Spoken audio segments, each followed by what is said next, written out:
غیبت کی برائی میں اور غیبت کی مذمت میں سمجھتے تھے جتنی اجتماعیت متاثر ہوگی اتنی غیبت زیادہ ہوگی.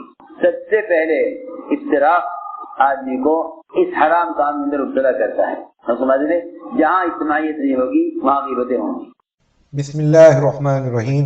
السلام علیکم ورحمۃ اللہ وبرکاتہ. ابتدائیہ ملفوظ حضرت جی مولانا سعد صاحب دامت برکاتہم کے آگے زیر سماعت آنے والے بیان سے منتخب شدہ ہے. بیان کو زیر سماعت لانے سے قبل آپ احباب سے درخواست ہے کہ اس بیان کو پوری امت تک پہنچانے میں ہمارے ساتھ معاونت فرمائیں اور ہمیں اپنی قیمتی آراء سے آگاہ کرنا نہ بھولیں. ساتھ ہی اپنی دعاؤں میں پوری امت کو ضرور یاد رکھیں. جزاکم اللہ احسن الجزا. بس میں جو کچھ کہنا چاہتا ہوں اللہ کا فضل ہے، دل کے یقین کے ساتھ کہہ رہا ہوں. اگر تم نے نقل و حرکت سے ہٹ کر کسی اور ذریعے سے عام انسانیت کو اصلاح سے روکنا چاہا تو یہ سوچ خلاف سنت ہوگی. اس لیے کہ ہمیں صحابہ کی زندگی میں یہی ملتا ہے. حضرت فرماتے تھے اگر ابو بکر اس وقت نکلنے پر عزم نہ کرتے تو بس مرتد ہو چکی ہوتی. حضرت عائشہ بھی یہ فرماتی ہیں اگر میرا ابا جان سارے صحابہ کی رائے کے خلاف حضرت اسامہ کی جماعت کے روانہ کرنے پر اڑتے نا تو امت مرتد ہو چکی ہو. یہ بات امت کو سمجھانے کے لیے کہا تھا.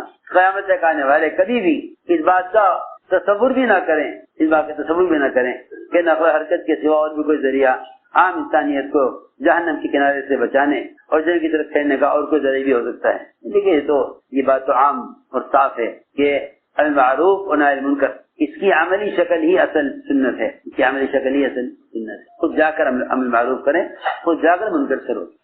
کسی ذریعے سے پیغام پہنچانا دعوت نہیں، یہ ذریعے پیغام پہنچانا دعوت نہیں ہے، یہ پکی بات. دعوت کا تو قوام اور دعوت کی حقیقتی خروج ہے. نفر سے ہٹ کر دعوت کا کوئی تصور نہیں. دور صحابہ میں نقل و حرکت سے ہٹ کر دعوت کا کوئی تصور نہیں. آپ دیکھ لیں سیرت تو کیونکہ اس زمانے میں نشر و اشاعت کے ذرائع پیدا ہو گئے بہت، اور لوگوں نے دین کے پیغام پہنچانے کے لیے ان ذرائع کے استعمال کو دعوت سمجھ لیا. یہ بڑی غلطی ہوگی. ذرائع کا استعمال دعوت نہیں ہے، اپنی ذات کا استعمال دعوت ہے.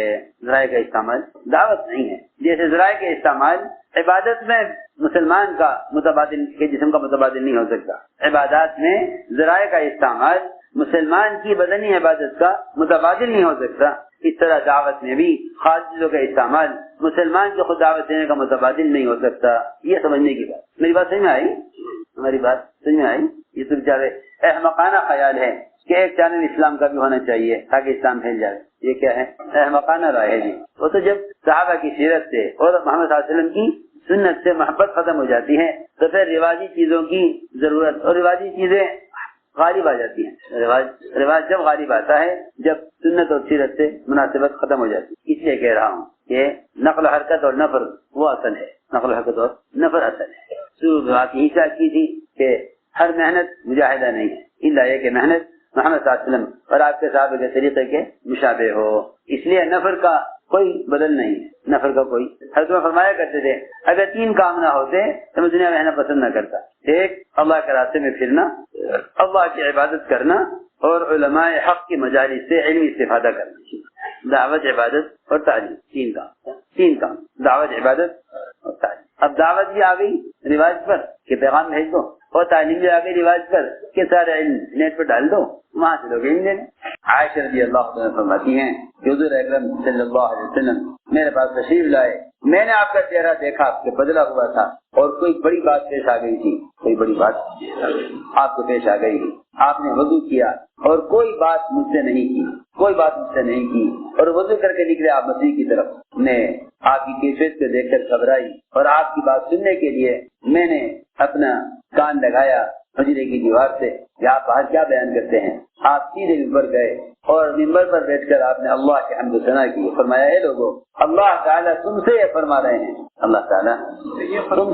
رہے ہیں کہ بھلائی کا حکم کرتے رہو اور برائی سے روکتے رہو قبل اس کے کہ وقت آ جائے کہ تم دعائیں مانگو تمہاری دعائیں قبول نہ کی جائیں، اور تم مجھ سے سوال کرو اور میں تمہارے سوال کو پورا نہ کروں، اور تم مجھ سے مدد چاہو اور میں تمہاری مدد نہ کروں. اتنی بات کے علاوہ آپ نے کچھ بیان نہیں فرمایا. اتنی بات کہہ کر آپ ممبر سے نیچے اتر آئے. میرے دوستو عزیزو، حضور اکرم صلی اللہ علیہ وسلم کے بیانات اور آپ صلی اللہ علیہ وسلم کے خطبے چل رہے ہیں، ہماری طبیعتیں ایک دوسرے کی باتوں کے نقل کرنے کی زیادہ ہیں. یہی وجہ ہے کہ قرآن اور حدیث سے اثر لینے کا مزاج ختم ہو رہا ہے. دنیا کی باتیں یا ایسی باتیں دین کی جس سے کوئی دنیاوی نفع حاصل ہو اس کے سننے کا تو شوق ہے، لیکن براہ راست قرآن حدیث سے اثر لینے کا شوق نہیں ہے. اس لیے چاہیے کہ بیان اور مذاکرات میں حضور اکرم صلی اللہ علیہ وسلم کے اقوال اور صحابہ اکرام کے اقوال کا تذکرہ زیادہ کیا کرو، اس لیے کہ ان کے اقوال میں اثر ہے، کیونکہ وہ اپنے افعال میں مخلص ہیں. ان کے اقوال میں اثر ہے کیونکہ وہ اپنے افعال میں مخلص ہیں. دوسری بات یہ ہے کہ دین کا معیار اور دین کا مستوی وہ صرف صحابہ کے بیان کرنے میں بلند ہو سکتا ہے. یہاں تک کہ قربانی کی سطح صرف صحابہ کو بولنے میں بلند ہو سکتی ہے. بعض والوں کے تذکروں سے قربانی کی سطح نیچے آئے گی، اوپر نہیں جائے گی. اسی لیے مولانا الیاس صاحب یہ دونوں باپ بیٹے انبیاء اور صحابہ سے نیچے نہیں اترتے، اس لیے کہ ان کے واقعات استعداد پیدا کرنے کے لیے ہیں.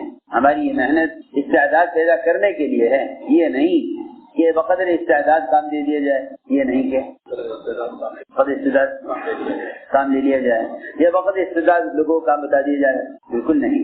اگر کام بتایا بقدر استعداد تو صلاحیتیں دنیا پر لگیں گی، دین پر نہیں لگیں گی.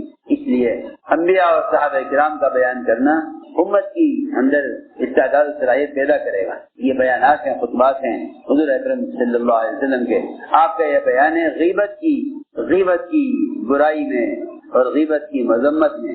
سمجھتے تھے جتنی اجتماعیت متاثر ہوگی اتنی غیبت زیادہ ہوگی، جتنی اجتماعیت متاثر ہوگی اتنی غیبت زیادہ ہوگی. سب سے پہلے افتراق آدمی کو اس حرام کام کے اندر مبتلا کرتا ہے. ہم سمجھ لیں جہاں اجتماعیت نہیں ہوگی وہاں غیبتیں ہوں گی، جہاں اجتماعیت نہیں ہوگی وہاں غیبتیں ہوں گی. فرماتے ہیں برا رضی اللہ تعالیٰ عنہ کہ حضور اکرم صلی اللہ علیہ وسلم نے خطبہ دیا، بیان فرمایا، اور آپ نے ایسی آواز بلند فرمائی اپنی اس بیان میں کہ گھروں میں بیٹھنے والی کنواری لڑکیاں اور پردے میں رہنے والی عورتیں ان سب نے آپ کی آواز کو سنا. اور آپ نے بیان یہ فرمایا، اے وہ گروہ، اے وہ لوگوں کہ جو زبان سے ایمان لائے ہیں لیکن ایمان ان کے دل میں داخل نہیں ہوا. اللہ اکبر. آپ نے بات غیبت سے نہیں شروع کی بلکہ بات یہاں سے شروع فرمائی کہ اے وہ لوگوں کہ ایمان ان کی زبان پر ہے مگر دل میں داخل نہیں ہوا. یہ کہہ کر فرمایا کہ مسلمانوں کی غیبت مت کیا کرو. کتنی بلاغت ہے اس بات میں.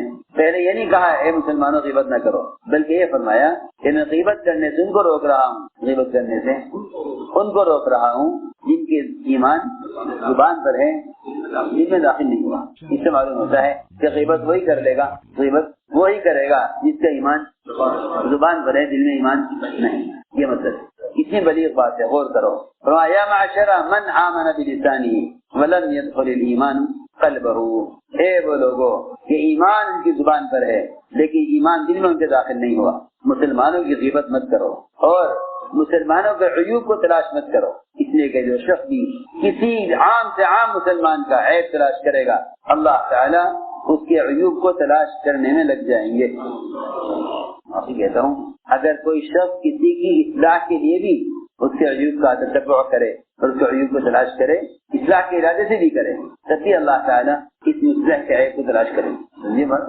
اگر کوئی کسی کی اصلاح کے ارادے سے بھی کسی کے عیب کو تلاش کرے تو اللہ اس مصلح کے عیب کو بھی تلاش کریں گے. اس لیے کہ عیب تلاش کرنے والا یا عیب پر مسلمان کے عیب پر نظر رکھنے والا یہ مصلح کبھی نہیں ہو سکتا. ان کہ حدیث پاک میں ایسے آدمی کو مفسد کہا ہے، مصلح نہیں فرمایا. صحیح روایت ہے کہ جو آدمی مسلمان کے عیب تلاش کرے وہ مفسد ہے، فساد چاہتا ہے. صحیح روایت ہے ان تبعت عورات المسلمین افسدتهم، کہ اگر تو مسلمانوں کے عیب تلاش کرے گا تو ان میں فساد اور بگاڑ پیدا کرے گا. لہذا مفسد ہے وہ شخص جو کسی مسلمان کے عیب تلاش کرے اگر کہ اصلاح کے ارادے سے کرتا ہوں. فرمایا کہ جو آدمی مسلمان کے عیب کو تلاش کرے گا اللہ اس کے عیب کو تلاش کرنے میں لگ جائیں گے، اور جو شخص اور اللہ تعالیٰ جس کے عیب کا تلاش کرنے میں لگ جائیں اللہ اس کو دنیا میں رسوا کر کے رہیں گے. اور رسوا کرنے کے لیے ضروری نہیں کہ وہ گھر سے باہر نکل کر کوئی غلط کام کرے، اللہ اس کو اس کے گھر میں اندر بیٹھ کر رسوا کر دیں گے. اللہ اس کو اس کے اپنے گھر میں بٹھا کر اس کو رسوا کریں گے. فرماتے ابن عباس رضی اللہ عنہما کہ آپ نے فرمایا کہ ایمان والوں کو اذیت نہ دو اور ان کی عیب جوئی نہ کرو، کیونکہ جو شخص کسی اپنے بھائی مسلمان کی عیب جوئی کرتا ہے اللہ تعالی اس کا پردہ پھاڑ دیتے ہیں، اللہ اس کا پردہ پھاڑ دیتے ہیں اور اس سے ستاری کا معاملہ نہیں کرتے، حالانکہ اللہ ستار ہے، اللہ اپنے بندے کے عیب کو چھپاتے ہیں، لیکن جو اس کے بندے کے عیب کو ظاہر کرتا ہے اللہ تعالیٰ اس کا پردہ پھاڑ دیتے ہیں۔ اس لیے میرے دوستوں عزیزوں یہ عزم کریں سب کہ انشاءاللہ ہمیں اس ترتیب پر آنا ہے، اس ترتیب پر آنا ہے۔